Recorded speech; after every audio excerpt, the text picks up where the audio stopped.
last speaker of the day in this session anyway. So for those of you that were at the keynote address last night, Jill probably looks familiar. So anyway, it's my great pleasure to introduce Jill Heinerth again. She's a Canadian cave diver, underwater explorer, writer, photographer, and filmmaker. She serves as the inaugural explorer in residence for the Royal Canadian Geographical Society, and she was inducted into the Explorers Club and the inaugural class of the Women's Dive Hall of Fame. She received the Wyland Icon Award and was named a living legend by Sport Diving Magazine and selected as a Sea Hero of the Year 2012 by Scuba Diving Magazine. She was also awarded the inaugural Sir Christopher, I'm going to murder this, Ondaatje Medal of Exploration. She is an advocate for clean water and an understanding of fragility of this resource. So welcome back, Jill. Thank you. All right, thanks so much for joining me. Oh, I've got a lav mic on, so can everybody hear me? Nope, it's not on. Okay. That's only for the audio. Oh, okay, that's only for the audio. Gotcha. Okay, so I'll use both. All right. Well, we have a more intimate session today because I think a lot of people heard me last night, but I'm going to share some different ideas today just to kind of expand on more issues and less motivation today. But I want to begin by first acknowledging that the land that we're gathered on here is the traditional territory of the Menominee, the Miami, and the Potawatomi people.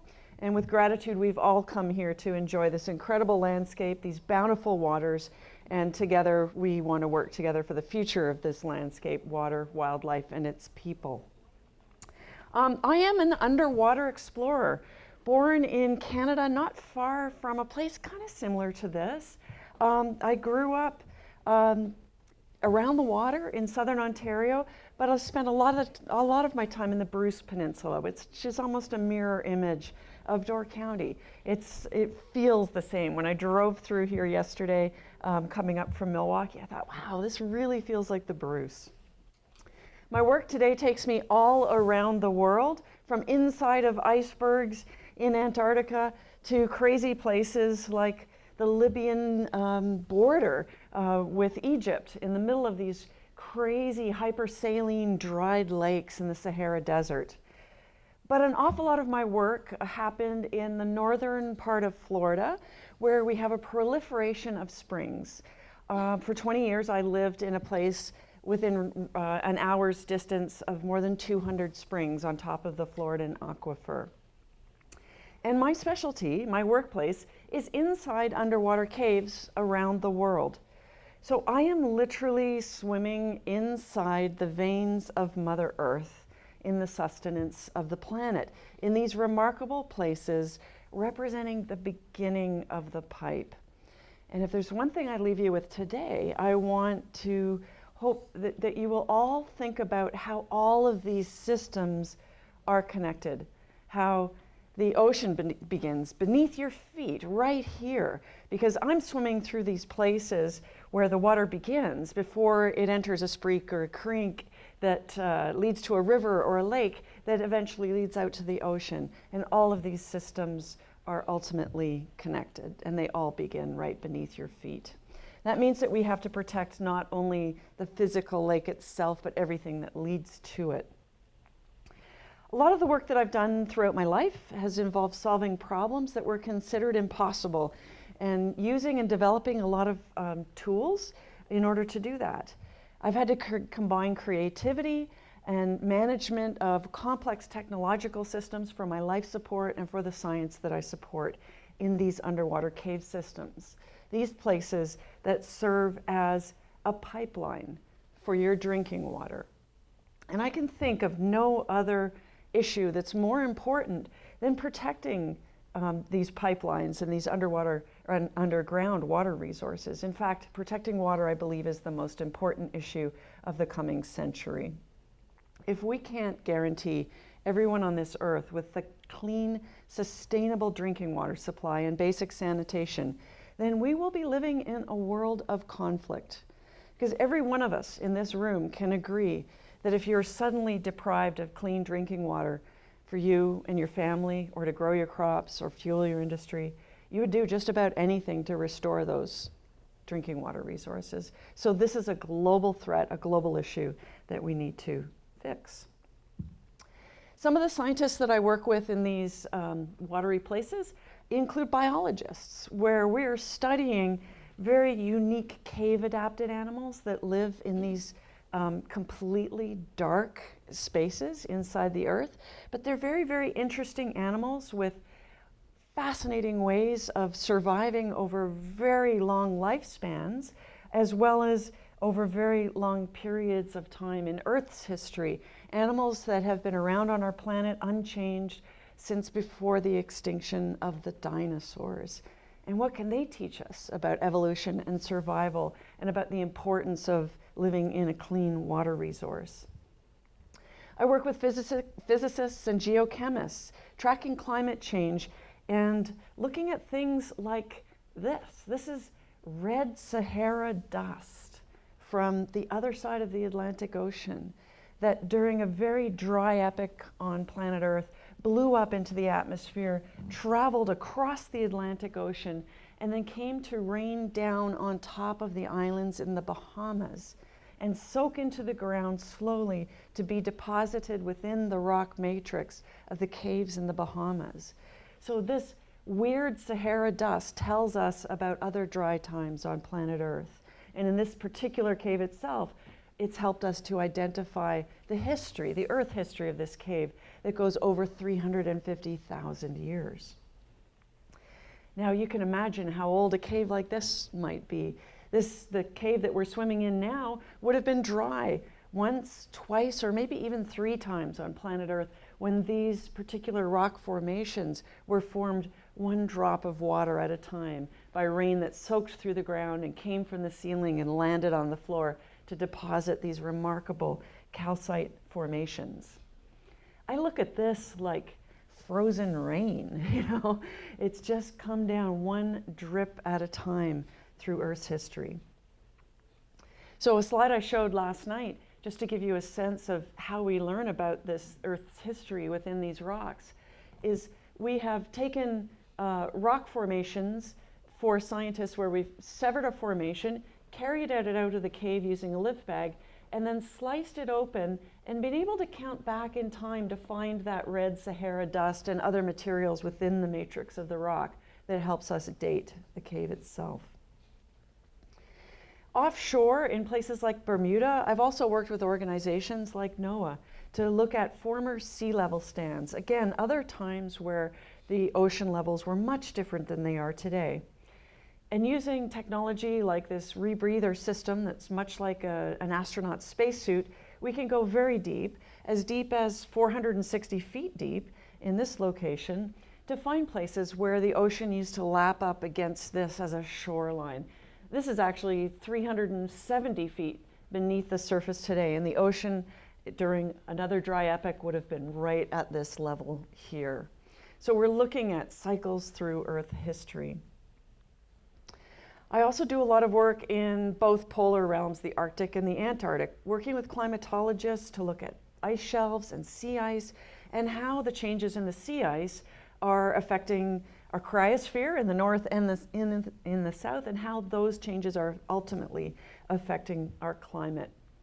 And so in 2000, I actually was the first person to cave dive inside an iceberg down in Antarctica and have an opportunity to be inside the largest piece of ice that had ever calved away anywhere on the planet. A piece of ice the size of Jamaica, which became the largest moving object ever seen on our planet. And then I've also worked with scientists from archaeologists to paleontologists interested in the fossilized remains of ancient animals that are no longer on Earth, and also human remains and cultural artifacts within caves themselves. And within these caves, once again, we can be looking at what the Earth was like and what cultural practices were like at times when our water levels were very different than they are today.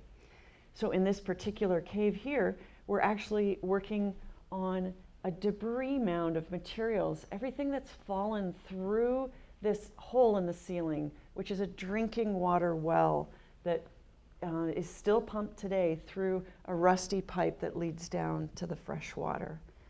And there was a little man who lived on top of this hole here, and his entire life was spent pumping a wooden pump handle up and down to feed his cattle, bring his cattle water in this very dry part of the Yucatan Peninsula. And I asked this man, first, could we have permission to rappel down into his well and have a look? And he said, well, I'm not sure why you want to do that, but sure, you can do that. And this was translated through 2 different languages, since he spoke neither Spanish nor modern Mayan. He spoke a very old dialect. And then I asked him, I said, you know, if you don't mind me asking, how old are you? And he said, I don't know. And we ended up setting up a live feed for this man from underwater, because we said, we'd like to show you what we're looking at, what we're exploring. And we set up a live feed with our cameras and told him it would be a special day where he might get to see some of his ancestors and their remains. And when we set it up with a television set and wires leading down into the cave. And he came all dressed in a white starched shirt, which was quite remarkable. And he was very excited, not sure what was happening. But as soon as we sat him down in a chair and we turned on this television and brought up a picture of what was happening beneath the surface, he looked and he shook his head and he stood up and he walked over to the television, and it became very clear to me that he'd never seen a television. So there were many levels of abstraction happening there. But in these places we find, when we travel down 70 feet down to the water where it is today, it might have been another 70 feet lower when the Mayans were leaving behind things in this particular cave. We find livestock that may have fallen or been or ritually placed within these caves. We find pottery, like Spanish colonial water-carrying vessels. We find human remains as well, that we're now using very advanced methodologies for imaging, so that we can leave all of these artifacts in place where they're very well protected in the anoxic water within these caves. So we can image using 3D VR and augmented reality technologies to give scientists an opportunity to see and interact with these materials that we can leave in place. But the work that I'm most proudest of in my life is working with hydrologists to map inner space, map these aquifer spaces that I can swim through. And in 1997, we embarked on an ambitious project. Well, we embarked on it in 1995, actually, but we started swimming this 3-dimensional mapper through a conduit of drinking water underneath the state of Florida in 1997. And it was the first 3-dimensional map ever made of a subterranean space, dry or wet. And we chose a particularly difficult one that was about 300 feet deep. So we put together a lot of technology in order to pull this project off because it required very long submerged missions, swimming into the cave, miles into the earth at great depths. And so for me, this project meant dive missions of 22 to 23 hours long every 4 days, which was something that had never been done in technical diving history before, and it was completely new. During those missions, I would wear 2 of these rebreather life support systems. I would drive a mapping device, carry a secondary scooter in case the first one failed, and carry hundreds of pounds of scientific equipment with me, including a beacon that would allow us to send our position back to the surface of the Earth and allow a surface tracking team to track our precise location beneath their feet, so that we could show people with precision exactly where the drinking water lay beneath their feet, but also so we could tie that into GPS coordinates and give scientists that data to sub-centimeter accuracy. And I was very proud that one of the first results of these maps was the ability for us to go to the local planners and say, you can't put a gas station here with a subsurface gas tank, because if you have a leak, you're going to contaminate the drinking water supply for most of North Florida. So you got to put it somewhere else. And that was so important because we had the scientific data to give them. But we also had something else, and this is something that I've tried to carry with me in my environmental ethics since that day. It's the realization that I am part of the problem. I believe that we need strong activists in our community. We need people that are willing to lay down in front of the bulldozers and stop something from happening. We need people to get arrested at a protest and go to jail. But that's probably not my best service in life. I have an opportunity to be an environmental advocate. And although there might be a lot of things that I don't like that are still happening that I can't stop, I'm part of the problem. And if I can sit down as a negotiator and open somebody's eyes to something they weren't aware of, or bring them data to stop a gas station, then that's really important. But when I sit down with a farmer, I can say, all right, yeah, like our last presenter, yeah, you guys are a big problem. But as long as you recognize that, let's work towards the future. Because I think that's the kind of ethic that really is important. Those necessary irritants of the very strong-willed activists bring our attention to things and wake us the hell up out of our slumber. But after that, we need to sit down and work together and maybe take a big gulp of some of the stuff we don't like in order to move towards a more positive future. Because ultimately, water has no respect for international boundaries. And if we're all part of the problem, then we're going to have to sit down on the global playing field to talk to each other. So what do I see in my spheres of geographical work that I do?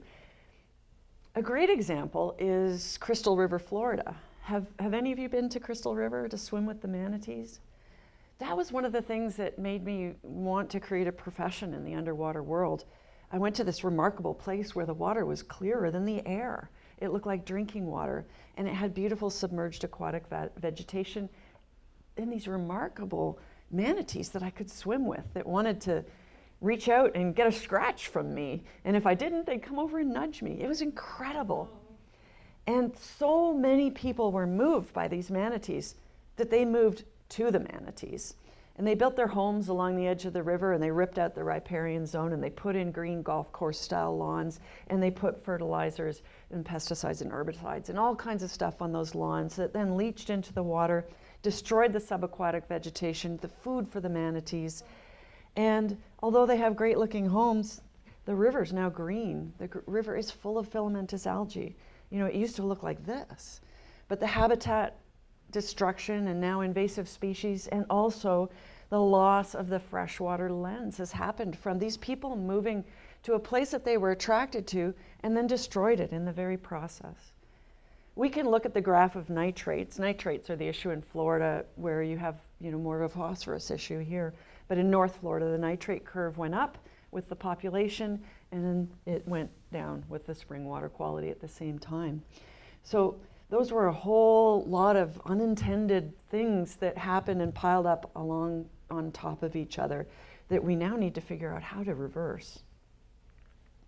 Stormwater is another huge, huge issue in Florida. Stormwater management and the loss of permeable surfaces where water can soak into the ground. It's a problem for filtration. Like our last speaker was speaking about the fact that you've got to have about 3 feet to get some of that phosphorus filtered out. Well, yeah, that 3 feet of soil is going to filter out some things. It's not going to filter out everything. And so don't think that clear water is necessarily clean water. So those beautiful Florida springs that you can visit today, if you take a water sample, you'll find high nitrates that are clear. You'll find high levels of caffeine, of birth control, of antidepressants, and all kinds of other things in that water. And so we have to deal with things that are beyond appearances. And we can't just protect that beautiful location where the spring comes out of the ground and serve as a place like Crystal River where manatees swim, or where you can go for a dip or a tube down a river. We have to find the places upstream that affect those bodies of water. We have to trace the contaminants back to where they began and buy those locations. In Florida, because of recent administrations, we're actually losing state parks and we're losing public places at an alarming rate. And we have citizens voted in a referendum to now buy large pieces of land trust, and it was sequentially ignored by our political officials. So we've had to band together in smaller groups, create land trusts, and buy important sensitive lands to protect them for the future. So we can't always rely on our government institutions to do that for us. So with that stormwater problem, obviously, is urban planning, lawn care, and one of the most important messages I think that I can give people in this regard is that if you want to make change, you got to start small. Don't look to the federal government. Don't even look to the state government.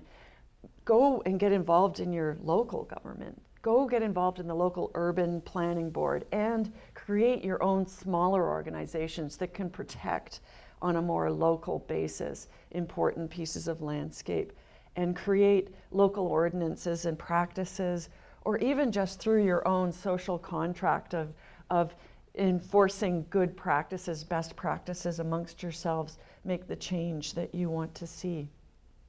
I grew up in Toronto, and one day someone said, you know what, the fertilizers, the pesticides, the chemicals that we're putting on these lawns and these parks, the cutting that we're doing in parks and that sort of maintenance is not helpful to Lake Ontario, and we need to stop.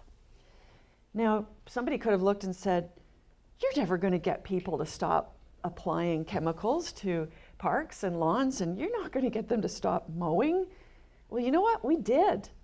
We absolutely did. You can't buy, herbicides and chemicals to put on your lawn in Toronto anymore, and you're not allowed to kill the weeds. You're supposed to mow them and then support the natural environment that comes from just mowing whatever's there and whatever wants to grow in that environment. And I would tell you that if Toronto can change, anyone can change. So we have to look at things on that sort of a neighborhood and local scale, because our love affair with the golf course style lawn is killing our water bodies. And once we plant homes close to these water bodies and rip out the natural vegetation, that will be the last crop, those homes. We see the results of these choices from golf course communities all the way leading out into the oceanic environments. So when I was making a series of programs called Water's Journey for PBS many years ago, we were filming in a golf course community because they had some really horrific green, eutrophication happening in the ponds all over the golf course. And it was quite a high-end community. Plus, the mother of one of the people on our crew lived in this community, and she said, "You have to do something. You've got to go to the government and get them to fix this." And I said, "Well, the problem is you guys. Actually, it's what you're doing to the golf course."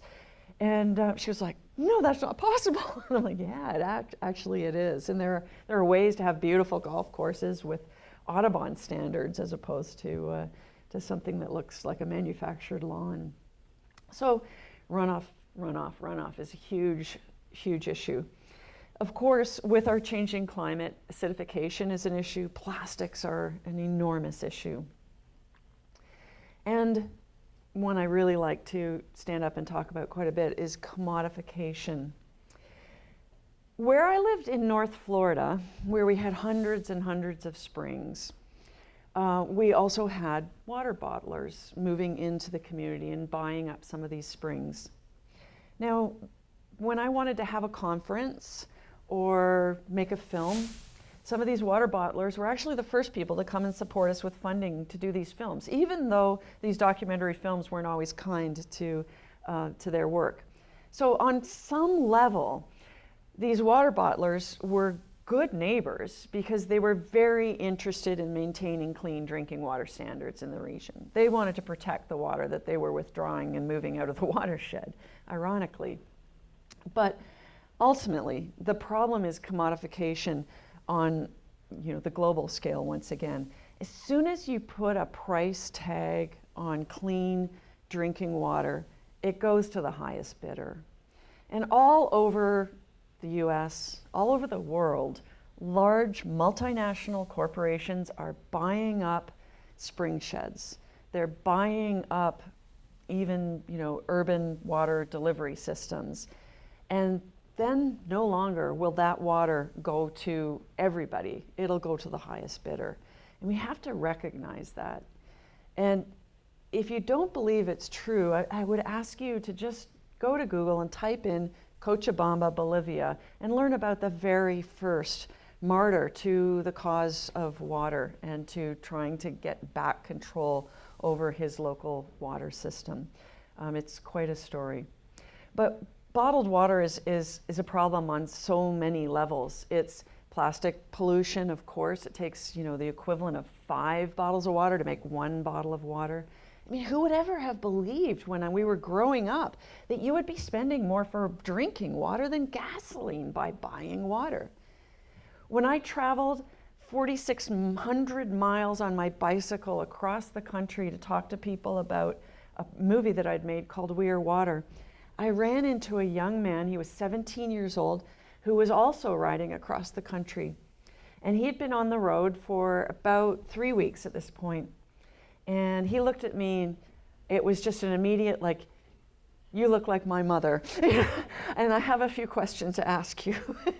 He goes, first of all, I don't know how to deal with these ticks, right? And I'm like, oh my gosh, let me help you with that.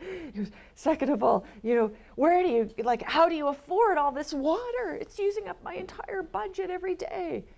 And I'm like, what do you mean? And he said, every day, I go and I buy my water and it's using up every penny that I have to make my ride, and I don't know if I'll make it across the country. And I'm like, honey, just refill the bottle. And he's like, what do you mean? And I said, I mean, just go to the tap and refill the bottle. And he said, you can do that? And I'm like, yeah, I'll give you a water bottle. He's like, no, I mean, you can drink that stuff. And I thought, oh my gosh, a 17-year-old kid and has grown up his entire life with bottled water in small or large bottles being brought into his home. And he didn't realize that you could, in most places still in North America, actually drink from the tap. So we have a long way to go with education. But even in the most fundamental sense, I don't want to drink that stuff, especially after it's been warm, right? Because it's full of all kinds of contamination and chemicals I don't want to put into my body. If you look at the monitoring efforts in water across this country, there are many, many people involved in monitoring groundwater sources, lake water sources, water filtration plants. There are very high standards and strict policies for watching those standards. In Canada, we had a crisis where the monitoring of a public resource in a small town in Ontario became lax, and people that would come in to do their checks and balances would just check a list without actually understanding what any of the meters meant. And more than a dozen people died from water contamination that year. And that led the way to much stronger oversight in those water resources. Now, we don't have the same thing for bottled water. We have one person, or at least, I'm sorry, in the last administration, I am honestly unaware of whether there's anyone anymore, but we have one person who worked half-time with the job of confirming the quality of the water that's in a plastic bottle and sold to the public in the entire United States. That's shocking. A lot of this stuff is not spring water. A lot of it's just tap water or other sources. So who knows what's in it. So again, commodification, to me, more than anything else, has to be fought and avoided. And we've got to do it by voting with our wallets and really preventing that. So for me, as I've continued to do my work over the years, a lot of it's been involved in surveying of water resources, like with this 3-dimensional mapper.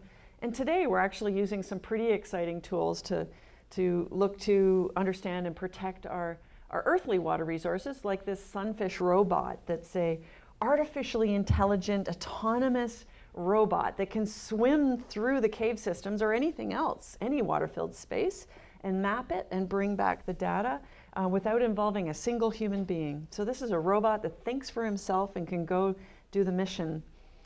And then I'm also working with scientists at the Future Ocean Lab at MIT.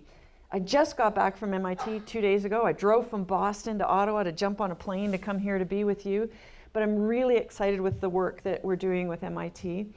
The goal of this lab is to produce devices and tools for studying water, not just oceans, and to provide those tools in an affordable manner globally. As an example, we were working on a 3D mapping device, which is going to be cheap and can be deployed, but we're also working on sensors. Like CTDs are data sondes that we take into water bodies so that we can get data on conductivity, temperature, depth, dissolved oxygen, nitrates, other things. Those traditionally have been $15,000 to $30,000 devices that require a lot of calibration. They're expensive. And then you have to drag them through the environment yourself and bring them back and download them. Well, at MIT, we're creating devices that are this big. They're going to be $15 to $20 that we could potentially put into anything that comes and goes from the water. You could wear it on your bathing suit. You could put it on a watch. You could put it on a camera housing, dive gear, on a boat, anything like that. And as soon as it's out of the water, it'll send the data back to MIT and create an open source database that any scientist in the world can get to. And with that kind of data, we have power in order to make change. So I'm very, very excited to work with them. But the most important message that I want to leave with you today is that sustainability is not good enough.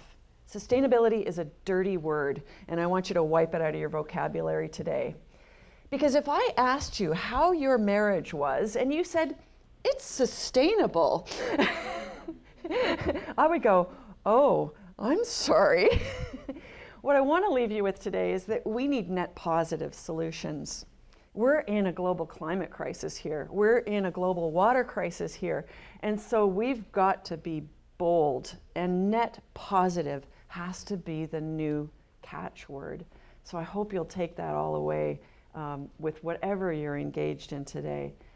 And I know I'm speaking to the choir here. You are the water warriors out there on the front lines, educating your neighbors, your friends, your families, and beyond. And for that, I am grateful to you and happy to be a part of your community. So thank you for inviting me, and thank you for joining me today. And if you want to hear more stories about my life, I have a book coming out in August called Into the Planet, and I'm really excited. HarperCollins is publishing it.